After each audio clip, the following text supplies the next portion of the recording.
Good morning, everyone. I'm Misha Lawson, Membership Services Coordinator for the Ohio Fire Chiefs Association. Thank you for joining us for this morning's Training Beyond Hooks and Hoses webinar sponsored by Lexipol, presented by Battalion Chief Bruce Bjorgi of the Western Taney County Fire Protection District in Branson, Missouri. If you have any questions, we will answer them at the end of the presentation. You can either raise your hand or type questions into the question bar, and we will get those answered for you. And now I will turn it over to Chief Bjorgi. Good morning. Thank you very much. And I appreciate the opportunity to present this information to you. Hopefully this information is going to be useful for you. And what we really are trying to do is we're trying to just expand your palette of training and the different topics that you like to cover as part of your agency's training program, and give you some little nuggets of information to think about as we're wrapping up this year and looking at 2019 and your training calendar, and to just give you some things and ways to be able to enhance your agency's training program. So before we get started, as part of full disclosure for what we're going to talk about is that, yes, this is going to be a training and a webinar today that is going to talk about policy. And many times when we start discussing policy, whether it's within your own command staff in your organization, or if you attend a training somewhere, generally when we find out that we're going to discuss training of any sort, it's usually met with an eye roll and a geez, can't we find something better to talk about? But the reality is, when we talk about training and when we talk about policy related to training, this is not supposed to be a boring topic. In fact, it's of critical importance to the overall success of your organization. And as your agency tries to reach that level of excellence, policy and policy training is going to be an important vehicle to help you to get there. It's also important to remember that when we talk about policy training, this is truly a critical risk management topic. We're trying to make sure that people understand what we expect through policy, so that way they comply with it. The idea being that when we have compliant members of an organization, then we're going to enhance their safety because they're doing what we expect them to do. But we're also going to talk about some tools that you can utilize and that you can leverage as a training officer or a training manager, or if you have any role in training in your organization, that you can use to be able to start this policy training process. And the idea being is so that you can actually reduce risk and be able to enhance safety for your members. So we are going to talk about two important topics in this time that we have together today. The first topic we want to talk about is we actually want to talk about what's going on with your department's current policy for your members. It's important that we have this conversation because this is the where have we been before we have the conversation about where we need to go. Because if we don't have good policy, training on that bad policy is actually going to be a detriment as opposed to a benefit to your organization. But then the second part that we're going to talk about today is we're not only going to talk about the importance of including policy training in your training program for your organization, we are also going to talk about how you need to do that. And we're going to give you those ideas that I mentioned briefly. So as we start our conversation today about policy for a fire department or for an emergency services organization, the first question I need to ask you is, if you look at this picture, if this is your policy manual, that's a fundamental problem. Unfortunately, for a lot of organizations, they don't utilize their policy documents on a regular basis. And this is for a variety of different reasons, from it being bad policy to it being lengthy and it's like reading a set of stereo instructions that nobody really wants to read, and they just are not useful, or a variety of other reasons. But really, when we talk about how many times do most of us in the fire service today look at a policy manual, there's generally three reasons that we can talk about. The first one is when we get hired. Now, most of us, whether we're coming into a volunteer organization or whether you're actually on a career fire department, you're going to have someone within that organization that's probably going to take this 3-ring binder or this large book, or maybe it's a link to a server, and says, you need to read the policy manual and you're responsible for everything in it because you have to sign it at the end. And so that is the first time most of us receive any kind of policy training. The reality is that's not really training though, because most of us don't have an opportunity to ask questions, to be able to find out how this applies to me, or to even find out which policies in the manual are really intended for me versus a company officer versus a chief officer versus the prevention division, and so on and so forth. The next time that we will sometimes look at a policy manual is when we're deciding to go for promotions. For a lot of organizations today, part of the promotional process is they're going to ask you to be familiar with certain parts of the policy manual. Things like discipline, things like report to work. What do you do when you report an injury, or what do you do when you report an accident, and so on. And so we do tend to delve into the policy manual at that point a little more often, as we're trying to understand how to interpret the information in the manual so that we can be successful for promotion, and then we put it back down and we don't look at it again. Now, unfortunately for some of us, the third time that we're going to be in the policy manual is when we end up getting in trouble. And the reality is, the reason why we do that is because we're going to find out how bad this pain is going to be. Am I going to get fired? Am I going to get time off? Am I going to get a written warning? You know, what is going to happen? And there again, we're going to focus at that point only on the discipline policy in many cases, or maybe even the policy where we violated that policy for this infraction as well. But again, we're not really looking holistically at that policy manual. We're not training on all components of the policy manual, because on any given day, there will be applicable policy that will apply to us, but we may or may not be familiar with what's going on. So the thing is, when we think about this, what happens when there's a policy question is also an important part of the policy conversation. What I mean by that is, for example, I was actually at a conference here about 2 years ago, and a fire chief was sharing with me a conversation and a situation that he had with his crew. He'd gone out for lunch, and the crew had just burned off the tip of a ladder at a structure fire a couple weeks before he came out for lunch. The ladder had been repaired, and the conversation now was, does the ladder have to be tested before it goes back on the apparatus or not? And what ended up happening here is the two firefighters were going back and forth, and yes, you do, no, you don't, yes, you do, no, you don't. And finally, one of the firefighters just spoke up and said, well, I'll tell you what, I'll bet you steak dinner that we got to have that ladder tested before it goes back on the apparatus.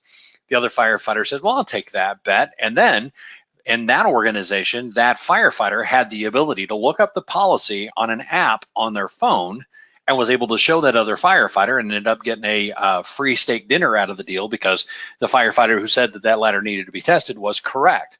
Now, the one thing that the fire chief said about it is, as a organization's leader, one of the things that is important is for all members of the organization to have the ability to be able to access and review that policy content on a regular basis and make sure that they're familiar with what's going on. So that is a technology issue. That is also a conversation about policy training, so that you know what the policy actually says.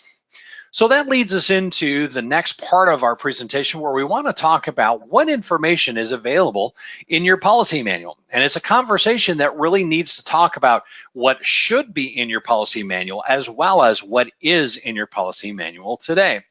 Now, when you look at policy, that's really only one aspect of what guides your organization through day-to-day operations and tells everybody in the organization what they're supposed to do. And there's really 2 or 3 different policy types that we talk about. Generally, there is the policies themselves. These are generally referred to as thou shalt always, meaning that this is not really something that's up for negotiation. For example, examples of policies would be that you have a policy that says every time you're in the fire apparatus, before you go down the street, you got to have a seatbelt on. Another one would be an example of that when you're working in an ILH environment, you're required to be able to wear respiratory protection with positive pressure air, and a variety of different mandates that are supposed to be complied with 100% of the time. So then we transition from the policy, and usually another part of that manual that your organization has is either going to consist of a standard operating procedure for some, or a standard operating guideline for others. Now, whether you call them procedures or guidelines is really a decision that your organization makes, but it's important to understand that when we talk about a procedure or a guideline, they're not necessarily a mandated requirement. They're more of a, this is what you generally should do if you're facing this situation.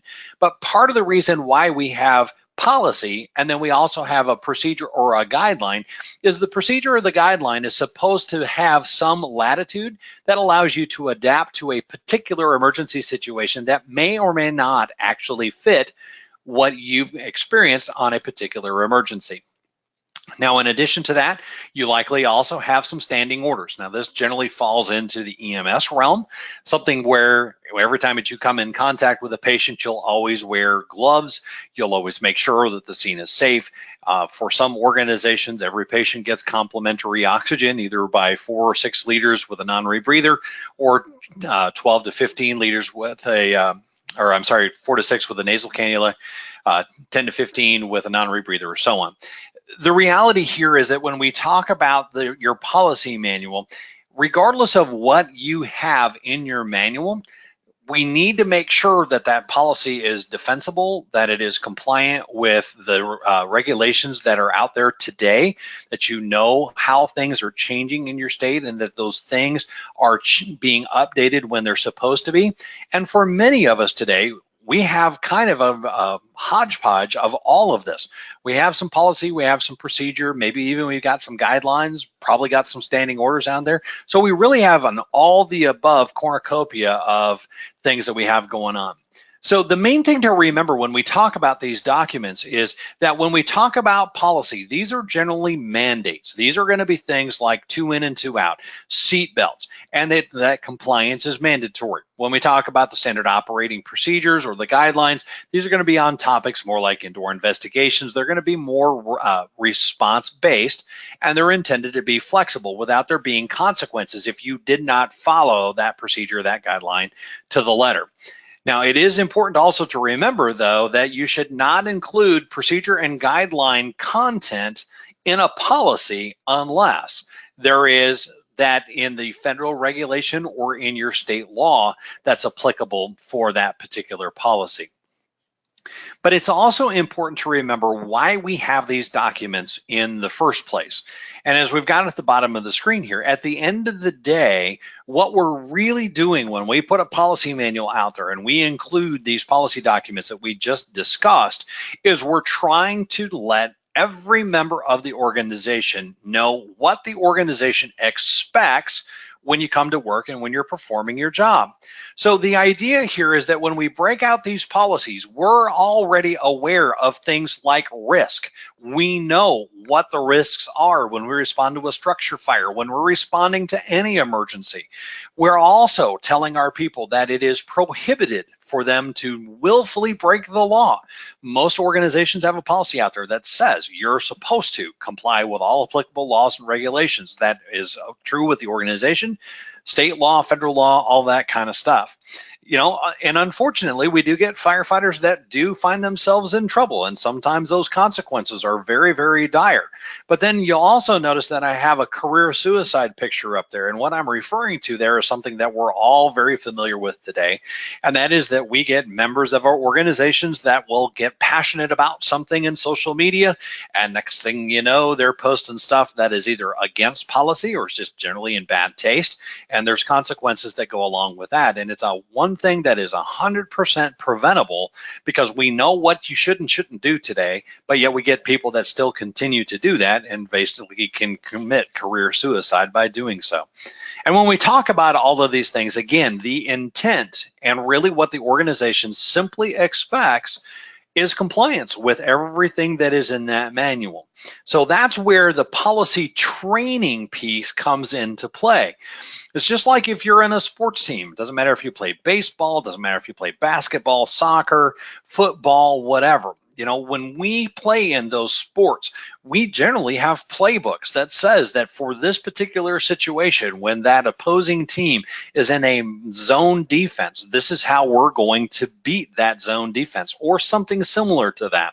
And so when we talk about training, we're talking about how do we keep our members educated about what the organization expects through policy.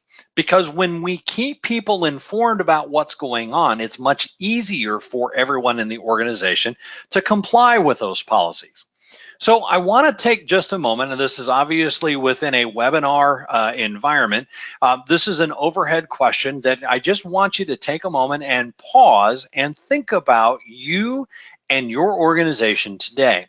And are you and is your organization actively training the members of your organization today on the policies that are in that manual that we've been spending some time talking about? Now, when we take a hard look at that, most fire departments today, that is a missing piece in the training program. We spend an awful lot of time training on a lot of different things, and there is no question today that training divisions across the National Fire Service are busier than they ever have been because of all the different things that we have to train our members to do. But unfortunately, what happens in many cases is that policy training piece is the one that's missing. So when we talk about training and we take a look at a picture like a ladder bailout in evolution, the question that I want to ask you is, why do you as a fire department conduct a training on something like a ladder bailout? And we all know the answer to it. The answer is it's because it is something that we don't do very often, but it is something that we have to make sure that we do right in the event that we need to. If you've ever heard of Gordon Graham before, Gordon Graham is a national risk management expert, talks a lot about high risk, low frequency events. And when you hear him talk about those high risk, low frequency events, he talks about that these are the things that we in the training division need to focus on. And these are the things that we need to train on more than anything else. So we do train on these because this is a high risk, low frequency event where the consequences are going to be very dire. We can see firefighters get hurt, we can see firefighters get killed, and so on and so forth. And so we need to make sure that we're training on those things. So that's the why when we talk about practical trainings like this. But on the other side of it, are we training on a policy manual and making sure that people understand what to do? Making sure that we remind our people on a regular basis that seat belts use is 100% compliant in all cases.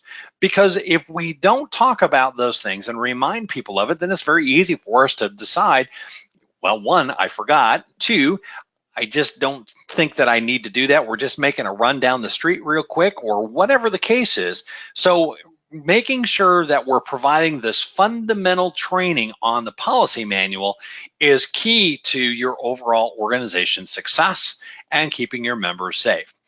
So if, as we've talked about this, if you're sitting there and you're listening to my voice, and if you're looking at the screen, you're going, you know, I don't know that we're doing it, or even if you are, is that training really effective? Is it really meeting the mark? And if the answer is no to either one of those questions, my response to that is, why is it not missing, or why is it not hitting that mark?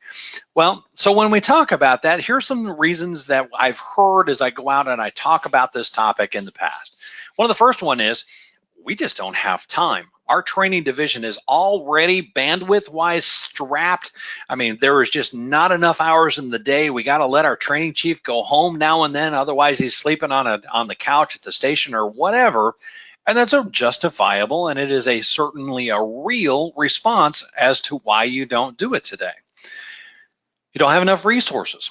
For many organizations, and in my home organization in Branson, Missouri, the training chief is a one-person show.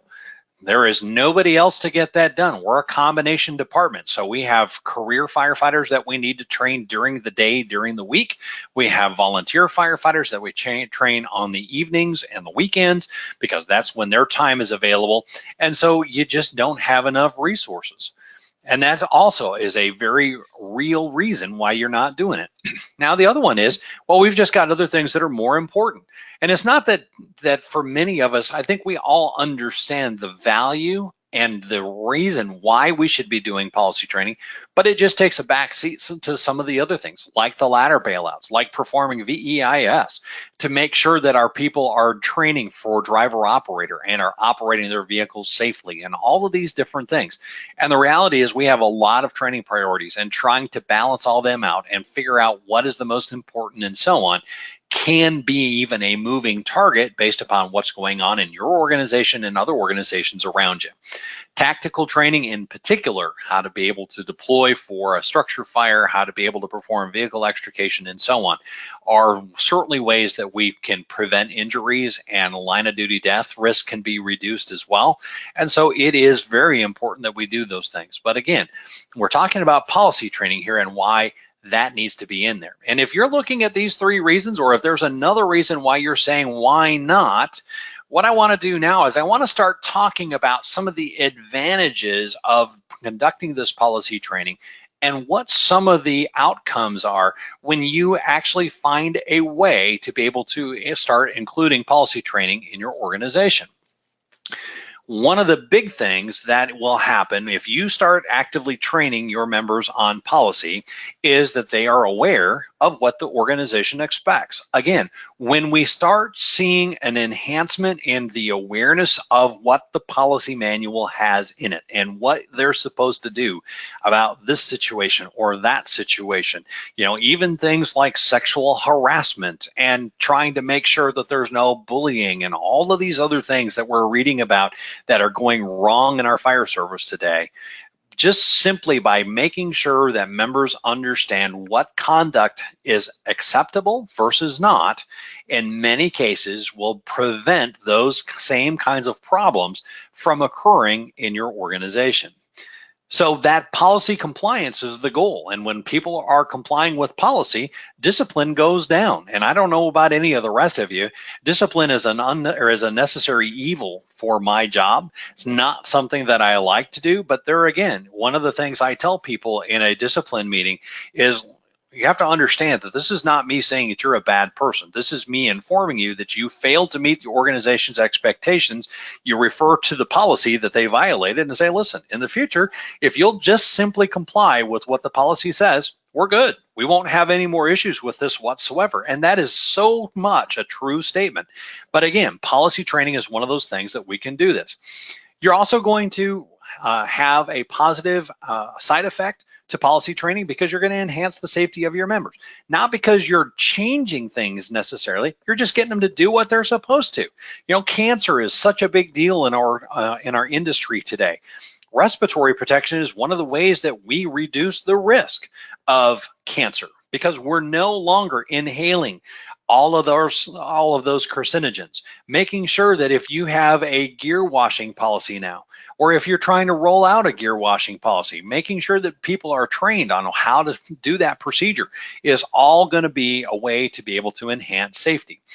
And obviously, by doing that, we're also going to make people aware of the risks that they face in their job, why cancer is such a big deal. And so we can reduce risk because now we have people that are doing the right thing and they're motivated to do it because they understand the risks of their job and they're going to start complying with what we expect.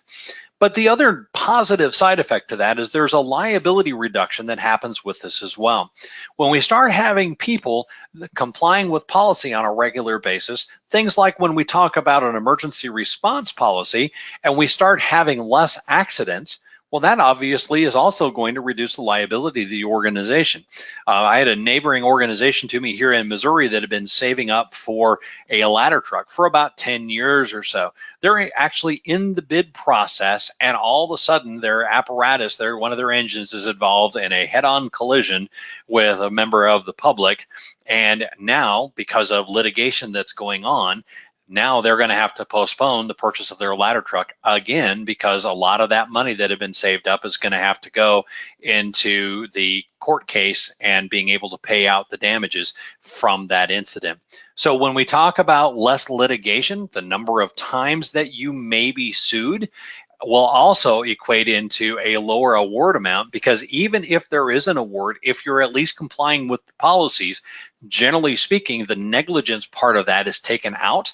And so now the total amount, instead of it being a $1 million award, maybe it's a $100,000 award, which is going to help your organization as well. But we also need to talk about a huge risk factor for our organizations today. And hopefully this is a term that is not new to you, but if it is, we want to make sure that you understand what it is. And we're talking about the normalization of deviance. So what we're really referring to here is, and we can talk about seatbelt use as an example of this, even though we have audible warning devices that say or tell people when your seats are not buckled in, who's sitting in a seat, who's not, and so on. There are ways, and there are still documented cases where people either defeat the safety systems and all of those kinds of things. So you're going to the store's 3 blocks away. I'm not going to put my seatbelt on because I'm no more than to get it on, and we're going to pull in the parking lot of the grocery store, and I'm going to take it back off again. So that's the thing that you do at first. Well, you did it a couple of times going to the store, no big deal. Now we got to run down to headquarters for a little bit. It's 5 minutes away. I'm not going to put my seatbelt on. I've got a couple other things I need to work on while we're going to the headquarters. And so before too long, what you find is that you find complete disregard for an applicable policy. And it didn't happen overnight. It happened gradually over a period of time, a little bit more, a little bit more, a little bit more. Tactically, we see this too. One thing that a lot of us recognize that happens if you are a member of an organization that has more than one shift and more than one fire station, each shift and each crew and each station has their own little spin on the way that you might do things. Everything from the way you load hose to the way that you may deploy off the truck and so on and so forth. Well, that's all well and good if it's just a little bit different, but generally speaking, over time, the more that all takes place, the farther away from what the organization expects we become. And what happens is that over time, we've departed so far from what we were originally trained to do, and in some cases things went bad, but there was no severe consequence to it, so that now becomes the new normal. That is what the risk that we see from the fire service, and it's a way that we can correct it through the through policy training. Now, when we talk about this, we say, well, how big of a deal is that? Well, there are 2 very significant events that have happened in our nation's history fairly recently that were directly attributed to this normalization of deviance. The first one is the Space Shuttle Challenger disaster. And basically what happened is the seals on those solid rocket boosters were temperature sensitive. There were very well published temperature guidelines that says when you could launch that vehicle and when you couldn't because of the sensitivity to cold those seals had. But NASA had done it once right about where it was supposed to. There was no consequence to it. And so each time as the temperature got a little colder, the pressure for making sure that you stay with the program on budget and so on caused them to depart more from what the manufacturer had originally said. And we all know the outcome. Now, same is true with Deepwater Horizon. Work industry practices said that there were certain procedures that you were supposed to follow, ways that you were supposed to monitor pressures and so on. But again, through normalization of deviance, they ended up with a catastrophic event, and we all know the consequences of those as well. Now, while these are extreme cases, remember that within your own organization, things can also go sideways. And the consequences, while maybe not a Challenger disaster, maybe not a Deepwater Horizon disaster, for the scope and for the scale of your organization could be just as catastrophic. So when we talk about, so what do we do about all of this? I mean, we've basically spent the time that we've been together so far talking about the who and the what, and now we're wanting to talk about the why and the how. So I mentioned Gordon Graham before, and I cannot express to you enough how important and how valuable studying some of the work that Gordon Graham has done related to risk management has really been, and how impactful it may be for you. Hopefully most of you are already familiar with it, but one of the very popular presentations that Mr. Graham does talks about the risk frequency analysis, and he commonly puts up 4 boxes, and he starts putting up acronyms, things like the HR, which stands for high risk, and HF, which stands for high frequency. And as he goes through his presentation, he's talking about these different risks and how often they happen. And he kind of brings everything to a head when he talks about the HRLF NDT. So what he's talking about here is the high risk, low frequency events with no time to think it through. So some examples of events that we see in emergency services can include pulling up on a structure fire with people trapped inside. Not a, well, we're not sure if they're home or not. When you have mom standing in the front yard of a house at 10 o'clock in the morning and pointing to a bedroom window and saying, my baby is in there. Or we pull up on a swift water rescue incident and we actually see the head of somebody in the creek that is swollen from floodwaters that's going by you. And you know, if you don't act right now without having time to think it through, that you may not be able to perform a successful rescue. And it's these times that we really need to focus on training. And from a policy and a procedure standpoint, this again really draws into what it is that we need to make sure that we are training on. So when we talk about training, and we talk about firefighter training, when we start talking about where our priorities need to be, obviously part of that conversation needs to be in those HRLF NDTs, those high risk, low frequency events with no discretionary time. Some examples of those topics can include some other things that we've talked about. Tactical withdrawal is a good one. Going on an EMS call and you knock on the door, and next thing you know, you think you hear firecrackers when in fact it's actually the occupant who doesn't realize the fire department's been called and they're actually firing a weapon at you. Structure fires, swift water rescues that we've talked about. All of these are examples of where we really should be focusing our training, and we can do that same risk frequency analysis and do a community risk analysis and start to really draw in and tailor our training program based upon the way things can actually go wrong. But also when we talk about this, it's not just a conversation about sitting with a crew around the kitchen table with a policy in your hand and saying, all right, guys, here's the policy that we're going to review today. There is another very important part where policy training comes in, and that's actually on the training ground.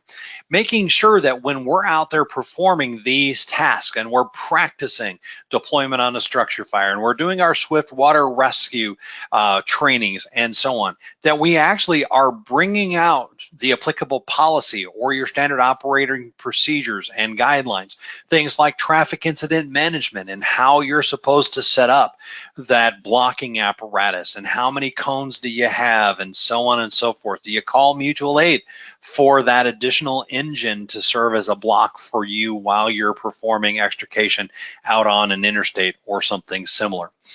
But it's also important that when you start rolling out new training, that as you draw out those new and provide that initial training, that you take on that policy aspect and bring that into that crawl, walk, run scenario that a lot of times we do. Do it at half speed to begin with, do it at 75% speed the second time. And then when we really are trying to dial in and make sure everybody's good to go, that we're training at that intensity level that we expect when we're actually on an emergency scene. But it's also very important to remember that when we talk about tasks that are high risk, low frequency in particular, that we're not talking about, well, we did it, we kind of know what we're doing kind of thing. These are tasks and these are trainings that need to make sure that even through policy, we know mastery of that skill, that we can do it without any kind of outside input or anything else at all. So when we talk about the training methods, whether we're doing it hands-on and we're actually talking about policy there, we also need to try and maximize the amount of time that we have and figure out ways that we may be able to provide this training without actually having to do it face-to-face. Face-to-face training is very important, but there are other methods out there, and with the technology that we have today, there are many other ways that we can get this training done. One of them is just doing a crew briefing at the beginning of a shift, at the beginning of if you're a volunteer fire department, when you have a training meeting, for example, maybe you bring out a policy or two from the manual and you cover it there. That is one way. And the other thing is policy training doesn't have to be hours and hours and hours of droning on about policies that nobody really wants to talk about. And it's this boring training that so many of us just absolutely look as a drudgery. 5 or 10 minutes, just long enough to be able to touch on that policy and make sure that everybody understands what's expected, in many cases is all that's necessary. You can also provide those reading assignments, kind of like we talked about when you initially hired on.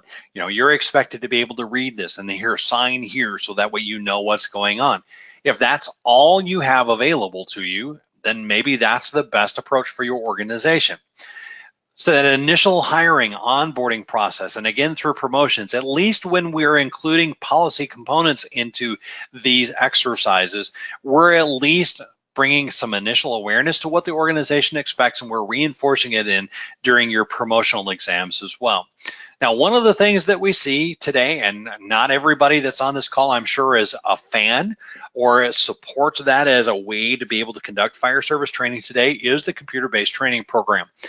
The reality of what we know, and I have a 17-year-old son who's a junior in high school this year, is that when we start looking at the next generation of fire service members, we have to understand that, like my son, for example, has not actually held a paper textbook in his hand since the 3rd grade.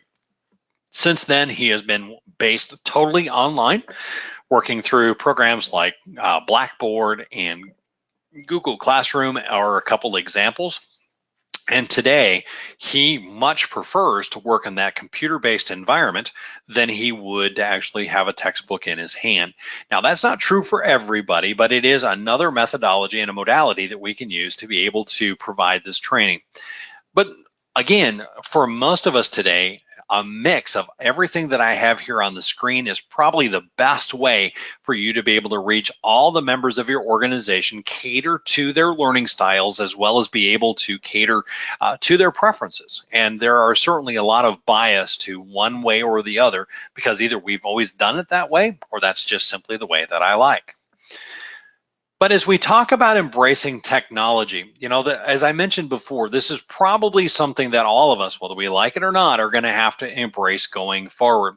So when we're talking about providing training on the computer, you know, the one advantage to this is that from everybody's smart devices that they all carry in their pocket today, they can virtually attend training, take training, complete training from virtually anywhere, anytime, day or night that they choose to do so.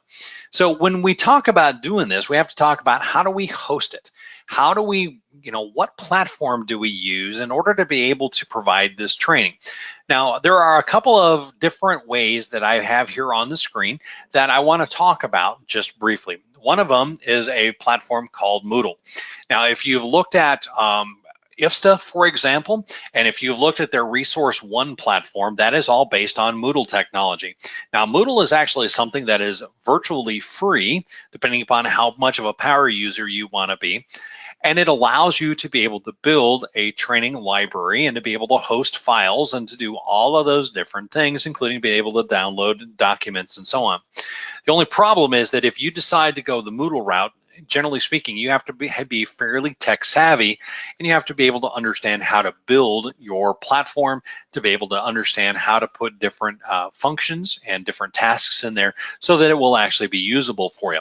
And for a lot of people, because of the price, Moodle is something that they think is a great idea until they start looking at it a little closer, and then they abandon that and try and go someplace else. Now, another platform that you can look at is something called Google Classroom. Now, Google Classroom is also a low key or a low cost option rather. And when we talk about Google Classroom, this again allows you to be able to work across all the different smart devices. Doesn't matter if you have an iPad or an iPhone, or if you're on an Android platform, you're going to be able to upload documents, to be able to make assignments, and so on and so forth from there. And it's relatively user intuitive to use. But again, it does require quite a bit of work up front from the administration standpoint, but once it's up and running, it's fairly easy to use.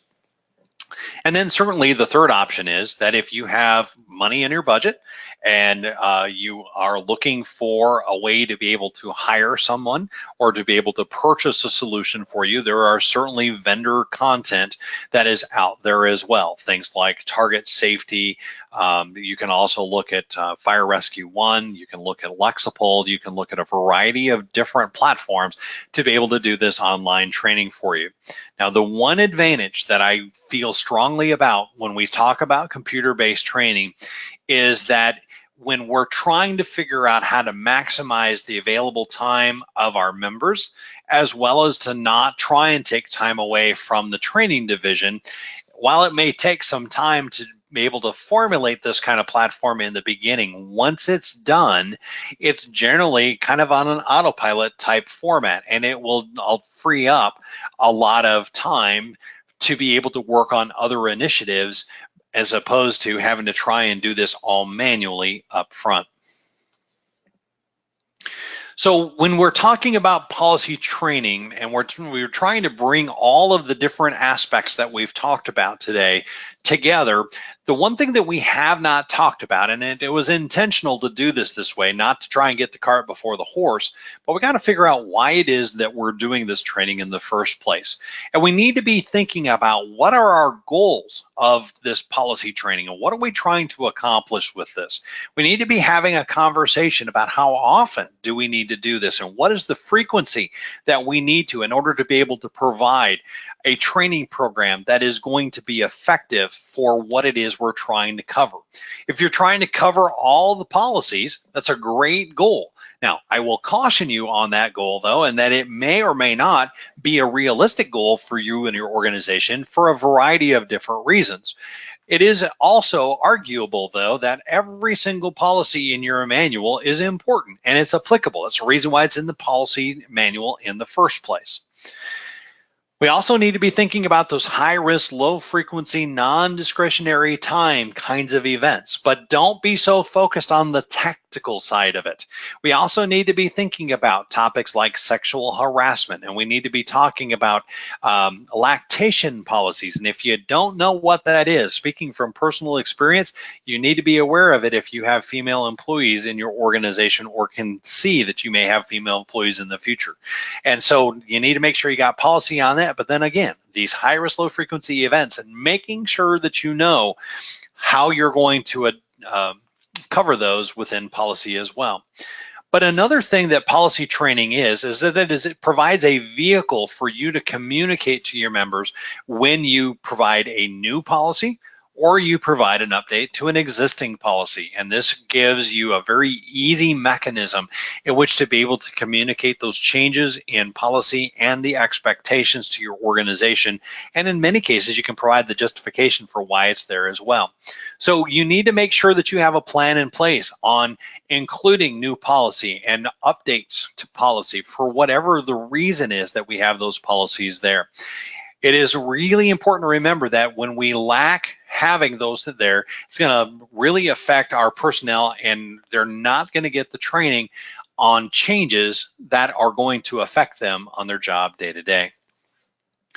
So when we bring all of this together and as we're getting ready to close the amount of time that we have together today, it's important to remember that the whole reason why we're trying to have this conversation is that we're really trying to draw in a degree of compliance with policy and to hold every member of the organization accountable for what the organization expects. Now, unfortunately, it's rare, but we do get people from time to time, they're like, well, that policy just doesn't affect me, or I'm basically above the law. And so it does allow us through policy training to provide that course correction individually as a company, even as an organization at times, because now non-compliance doesn't become that new normal. That normalization of deviance that we talked about can be combated because we're actively training and we're taking this proactive approach to making sure people understand what's expected so that they know how to comply. But accountability is also an important part of this, because when we have people that don't comply with policy, What do you do about it? And if we turn a blind eye, then that normalization of deviance is allowed to run rampant through our organization, which is going to cause even more headaches for us along the way. So discipline and an active discipline policy is going to have a role in trying to get this done, and making those corrective actions as needed will be important for the overall success of your training program as well. It will help you to identify if there's additional training because you've got a fundamental problem across the organization, or it may be a case of some ongoing training for an individual to allow them to be able to get the information that they need and they understand what's expected. By doing so, and through that discipline component, that a compliance and accountability piece automatically is going to fall into place. So some other benefits that we need to just refer back to for a moment is that when we talk about policy training, one of the things that many of us in the fire service today are simply looking for is we're looking for a direction. We're looking for, how am I supposed to act? What am I supposed to do? What do you expect of me as a member of this organization? And when we have an effective policy training program, basically what we're now able to do is when we ask the members of the organization to go out and perform the task that we've hired them to do, or that they volunteered to do, they're going to know what they're supposed to do and they're going to comply with it. At the end of the day, that's the whole point. That's exactly what we want them to do. And we also want them to understand that not only do we want them to comply with what we have in that manual, when we talk about our standard operating and guidelines and our procedures, we want them to understand that they have permission to depart from what that policy says when it's applicable as well, so that way they do the right thing. But we also need to remember that we need to consider the future of our fire service. And while you may or may not be a fan of technology, you may or may not be a fan of computer-based learning and all of those kinds of things, you have to remember that as we are continuing to bring new people into the fire service today, that electronic environment is what they're most comfortable in. So that doesn't have to replace what we do, but it should be part of what we do. But we also, as we look into the future, we have to understand that our fire service is not the way it was 100 years ago. In fact, it's not the way it was even 20 years ago. I've been in the fire service 35 years, and I was talking with a friend of mine the other day about all the things we used to do and how nuts that would be if we did it today. We have to remember that there are things like protected speech that needs to be part of the conversation in our organization. We need to have policy on the books for it. We need to make sure that we're training our people on what that conduct is, what protected speech is. Because if we don't do that, then we start talking about, well, would you like a lawsuit with that? Because we're either having members that are being treated poorly, or that we've got some other issue going on that ends up in a lawsuit situation. So as we bring this presentation to a close today, hopefully what you've been able to glean from what I've talked about and the different aspects that I've presented to you today is that the intent of your organization's policy for virtually every organization in the fire services today is intended to provide a clear path, that expectation of what each member of the organization is supposed to do. And while we understand that not every policy in the manual is applicable to every member of the organization, it is reasonable to say that the vast majority of the policy content that your organization has today is applicable to every member of the organization. So that policy is that clear path of what it is they're supposed to do. Now, the reason why we need to provide training on that path is because we don't just want the members of your organization to know that there is a path out there. We want through training to show them which path they should choose. So that way they end up at the destination that we want them to, and that is providing that professional, safe service to the community, and that everybody goes home at the end of the shift.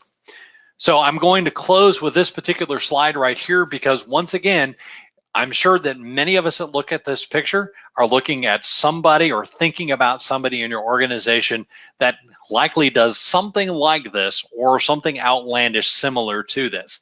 And while for many of us, we look at that and kind of get a chuckle, not everybody is going to look at that with fondness and with acceptance in today's fire service. So again, do you have a policy about something like this?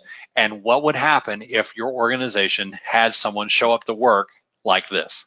So with that, we will close the presentation. I will be more than happy to stand by. If anybody has any questions or comments, I'll be more than happy to turn it back over, and I'll make myself available for anybody that would like to jump in now.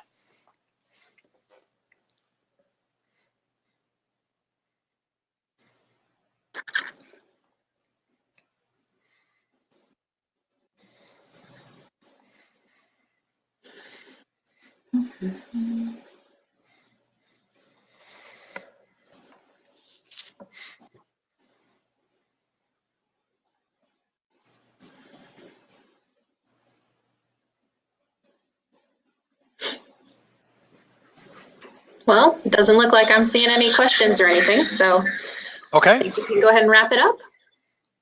All right.